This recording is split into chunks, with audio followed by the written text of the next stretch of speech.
அன்பிற்கினியவர்கள், இனிய வணக்கம்.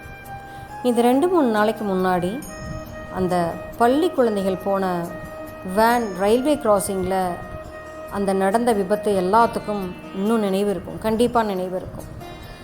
அந்த விபத்து நடந்தப்போ டிரைவர் மேலே தப்பு இல்லை, கேட் கீப்பர் மேலே தப்பு இல்லை, 2 வீலரில் போனவங்க திறந்து வைக்க சொன்னாங்க, இவன் தூங்கிட்டான், வேன் டிரைவர் தான் இல்லை போய் திறக்க சொன்னார், இப்படி ஆளுக்கு ஒரு கருத்து சொல்கிறாங்க.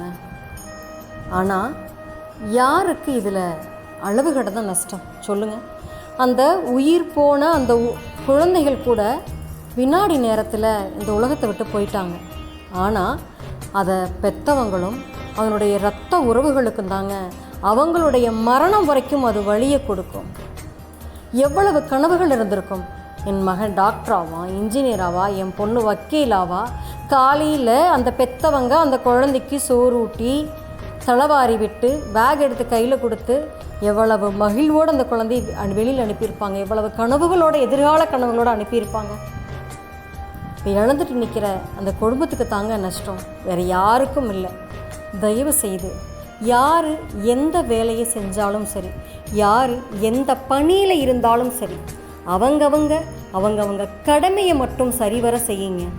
கண்டிப்பாக இந்த மாதிரி ஒரு விபத்துகள் நடக்கிறதுக்கு இனிமேலாவது நடக்காமல் இருக்கிறதுக்கு அது ஒரு காரியமாக அமையட்டுங்க.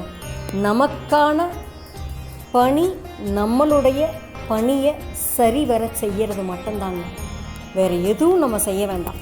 நீங்கள் அடுத்தவங்களுக்கு போய் உதவ வேண்டாம், அடுத்தவங்களுக்கு தான தர்மம் பண்ண வேண்டாம், கோயில் குளத்துக்கு நீங்கள் போக வேண்டாம், எதுவுமே வேண்டாங்க. நம்ம வாழ்க்கையில் நமக்கான அந்த செயல், நமக்கு கொடுக்கப்பட்ட பணியை ஒரு துளி கூட சிந்தாமல் சிதறாமல் சரிவர செய்கிறது மட்டும்தாங்க. பல விபத்துக்களும் சரி, பல தேவையில்லாத நிகழ்வுகளும் சரி கண்டிப்பாக நடக்காமல் இருக்குங்க. இனிமேலாவது நடக்காமல் இருக்கட்டுங்க, இனிமேலாவது. சரிங்களா? நாளை சந்திப்போம் தோழமைகளை. மகிழ்வுடன் விஸ்டம் மெட்ரிக் மேல்நிலைப்பள்ளி, செய்யாற்றை வென்றார்.